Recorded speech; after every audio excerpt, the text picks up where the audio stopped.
New York City will be coming to the federal government for a bailout if the Mamdani plans are implemented. And are you going to give them that bailout? It will be the same thing that Gerald Ford said. Drop dead. You can't enact policies like this and expect to be bailed out.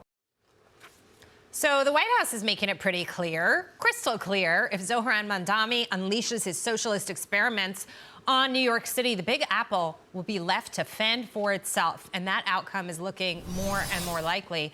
A brand new Fox poll shows that Mamdani has an 18-point lead on all the other candidates, cleaning up with self-described, very liberal and younger voters.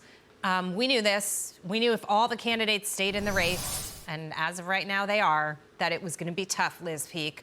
But I like that the federal government is throwing a hammer down and saying, you are not going to get help from us. There is no bailout for New York City. Now, I live here, and I've expressed that I'd be very unhappy to see us get flushed down the tubes. But if it has to happen, I don't think a bailout should be in the cards. Well, what you hope is that then the legislature in Albany, which has to approve any kind of major changes in New York City taxes, et cetera, will actually pay attention to that and believe it, and therefore not allow some of this stuff to go forward. The annual cost of what the Zohran Mamdani is proposing is around $10 billion.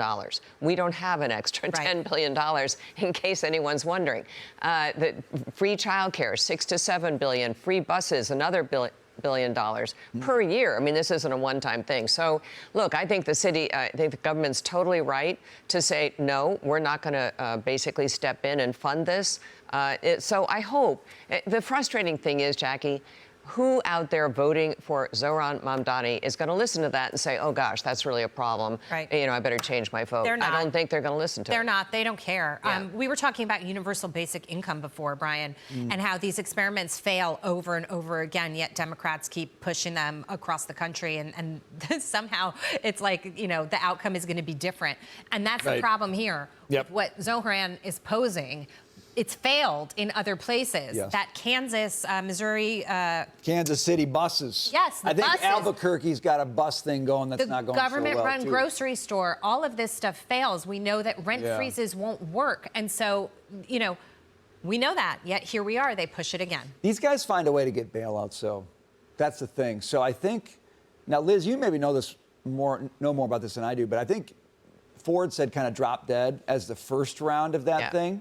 But then the federal government did provide a bunch of loan money to New York City, right? And they had some kind of measures around it, like you got to cut some staff. Oh, but there was a serious effort to reform New York City's finances, and it worked. And the money was not offered without those commitments. And it was pretty draconian.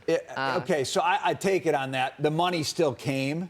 Yeah. So this is my concern is yes, like this administration can say you're not going to get any money, but Mamdani screws things up and another administration comes in who is okay with that stuff and the money flows. Like when governments mess things up, they tend to have a lot of success going to other governments and saying, give us your money. Like when the local screws up, they go to the federal. And if you get the wrong people in the federal, they give them the money eventually. That's my concern here. I'm stealing your line, Dagan, but the bailout ethic in America has grown exponentially. And it's not just the government bailing out companies. It's also the federal government bailing out locales. Yeah, I love this 70s comparison, though, because I brought up Mamdani will be a worse mayor than Abe Beame, who was the mayor during the peak of the financial crisis back in the 70s.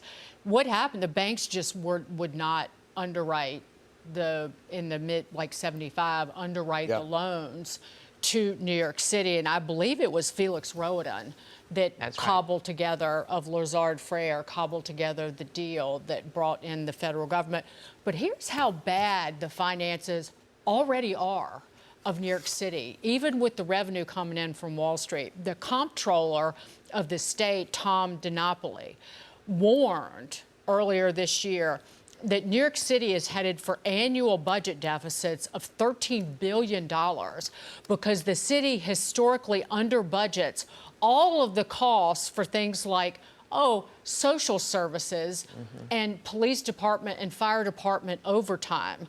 Recurring expenses aren't budgeted properly for, say, public assistance and rent aid.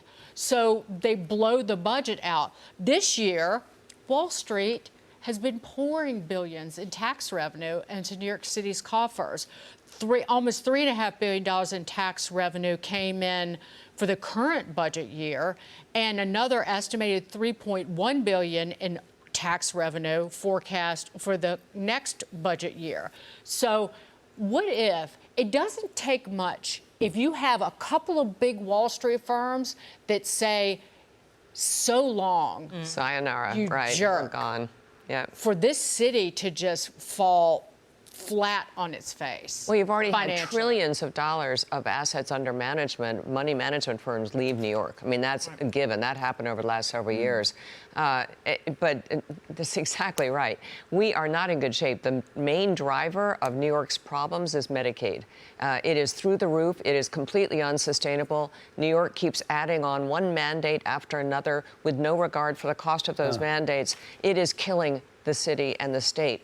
The second biggest problem is that unions control the city and the state. And unions vote in for themselves enormous increases in wages and all kinds of benefits, and the state really just can't handle it. And tell me if Zohran knows how to do a budget. He doesn't know. I don't think he knows anything. I mean, I don't mean to be disrespectful, but he's never managed anything, as far as I know, including even a household. I mean, I actually think this is a really dangerous moment. But again, all these warnings, all these projections, unless something really miraculous happens on Election Day, and all those voters in New York who never show up. I mean, voter turnout in New York, as we all know, in this city, is like 15%. It's horrifying. Maybe people get up out of their Burkle loungers and go vote. I don't know. We'll see. Listen, I see people on the streets having side conversations about it, saying that they're would be really something. worried about it. And so we could see something miraculous happen with turnout. We'll have to see.